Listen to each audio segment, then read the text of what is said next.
With the 6.3-inch display, the Samsung Galaxy Mega is a lot of phone. So how does this beastly device handle in daily real-world performance?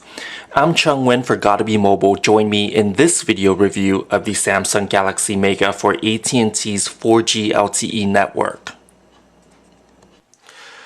With a large 6.3-inch diagonal footprint and a 720p HD resolution, the Samsung Galaxy Mega feels a lot more like a tablet than a smartphone.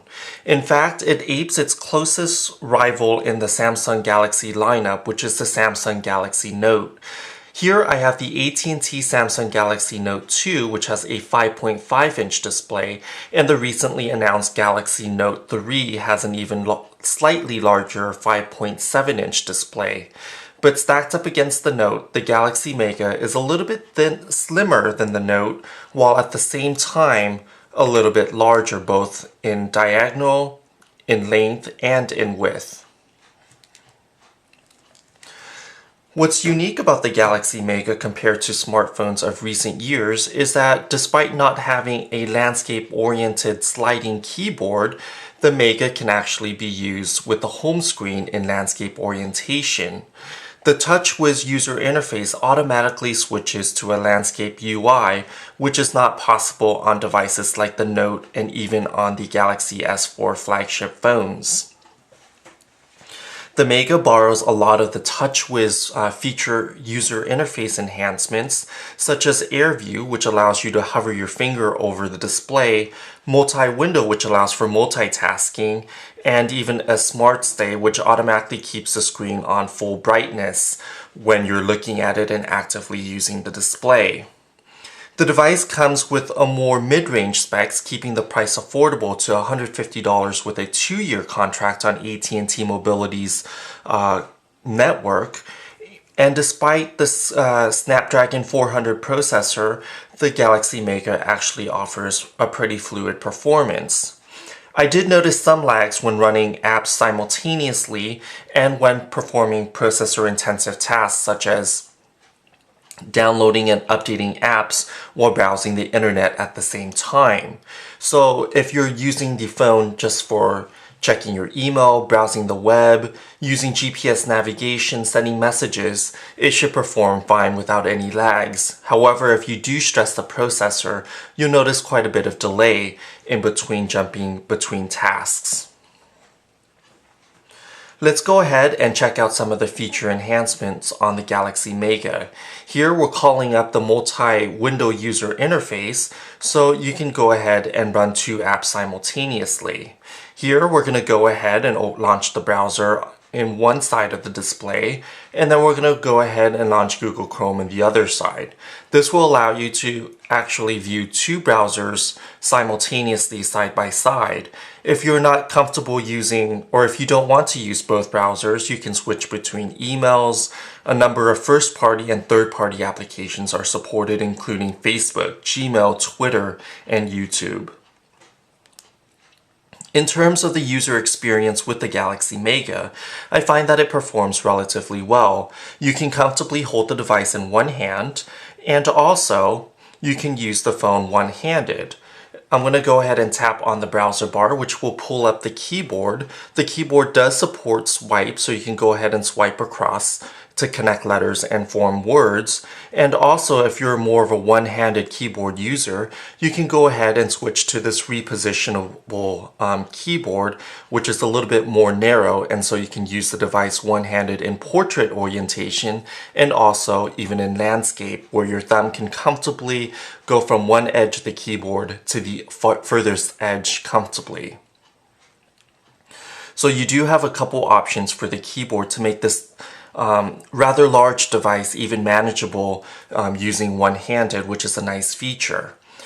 Additionally, you can comfortably wrap the device and use the device comfortably by spanning the full width of the device with your thumb, although it might be a stretch for users with smaller fingers. But thanks to these smaller side bezels, you're not wasting a lot of real estate on the front panel, and the width is actually kept rather nicely slim. In daily use, I find that the Galaxy Mega does fit comfortably even in fitted jeans, in the pockets of my fitted jeans. However, users with skinny jeans may not find the device too comfortable in their pockets. The device actually is a little bit more comfortable when sitting down and finds itself more at home in the front pocket of a jacket rather than the front pocket of your denim.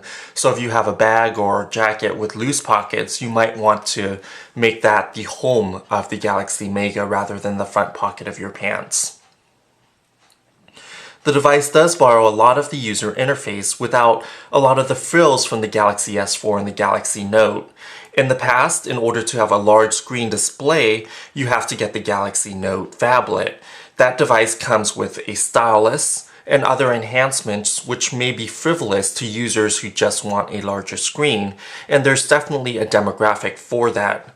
Samsung's Easy Mode, which you can access via the settings and going to your device, and then going to your home screen mode,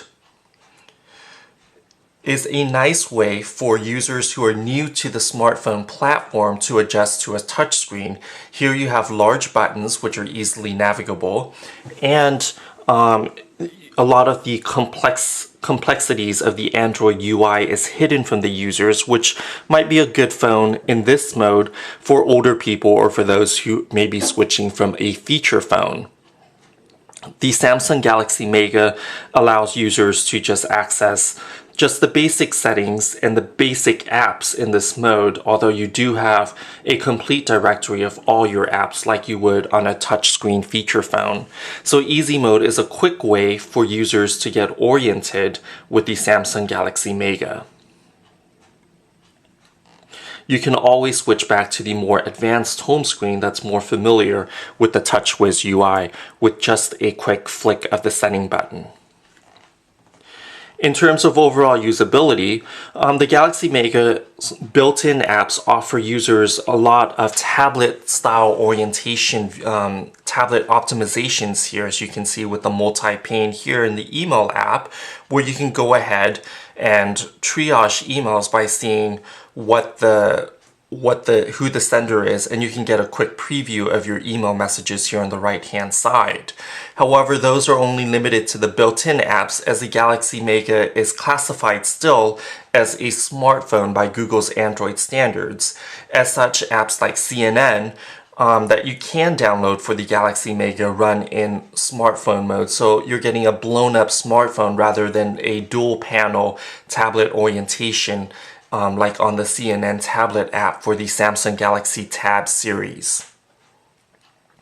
So in general, I wish there were more apps that were optimized for the tablet that can run on the Galaxy Mega, considering that its 6.3-inch footprint is closer to a 7-inch tablet than a 5-inch smartphone.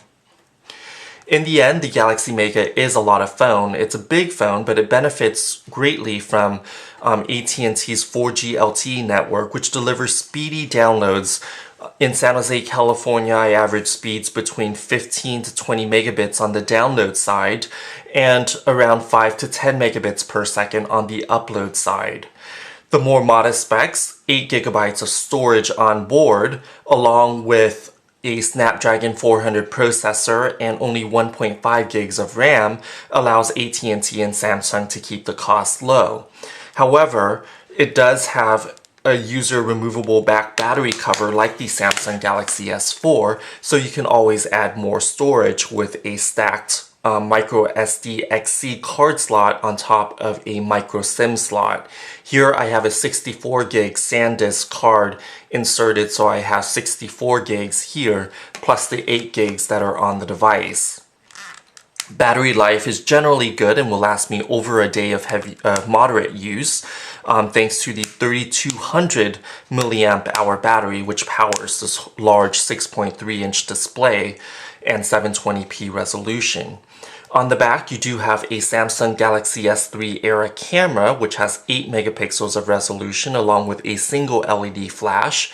On the front side here, you do have a 2 megapixel front-facing camera for all your selfies and for video chatting. And there is an LED notification light if there are notifications awaiting for you here on the upper left corner of the Galaxy Mega.